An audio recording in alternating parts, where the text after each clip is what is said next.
Hello लोगोफोर welcome to माय channel बोरो mixer दिनै आं नोंथांमोननो मोनसे एन्टारटेनमेन्ट भिडिअखौ लानानै फैदों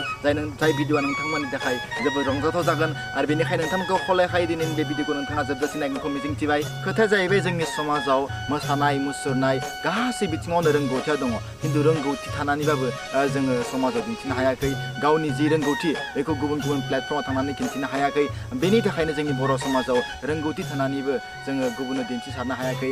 बे लेखायैनो आं दिनै नोंथांमोननो जोंनिनो जाखांफुनाय बिथां फंबाय हादोरसा बर' बिथाङा आंजों दंफायो बिथाङा सासे मोजां जाखांफुनाय देंखोगिरि बिथाङा दायो बिथांनि केसिअ आरो बे कीबोर्ड जायोना कीबोर्ड ना केसिअ कीबोर्ड बे कीबोर्डजों बिथाङा मेथाइ खनगोन आरो बे मेथाइ खननानै नोंथांमोननो खोनासंहोगोन बिथाङा दायो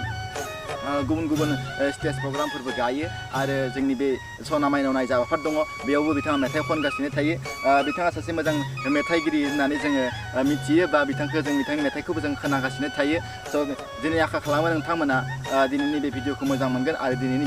बिथांनि मेथाइ खननायखौ नोंथांमोना खोनासंगोन होननानै आं मिजिंथिबाय खुलुमबाय नोंथांमोन आंनि मुङा हादोरसा बर' दिनै आदाया आंखौ मेथाइ खावलायनो लेखा आं दोंसे मेथाइ खननो आखायाव लादों आरो आंनि मेथाइखौ नोंथांमोना खोनासंगोन बेखौनो आं मिजिंथिबाय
सोरनाव गावनि हारिनि दख'ना दोनखोमायोबोला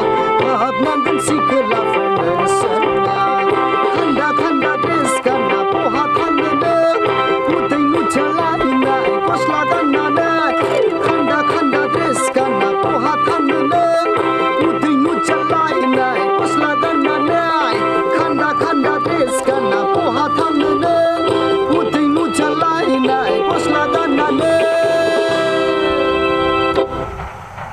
निश्चय नोंथांमोना दिनैनि बिथां फंबाइनि मेथाइ रोजाबनायखौ मोजां मोनबाय जानांगौ जोंनि गेजेराव बर' समाजनि गेजेराव बेबायदिनो रोंगौथि गोनां गोबां सुबुंफोर दङ खिन्थु गावनि बेबायदि प्लेटफर्म मोनैनि थाखायनो बेबायदि गावनि रोंगौथिखौ दिन्थिनो हाया जायो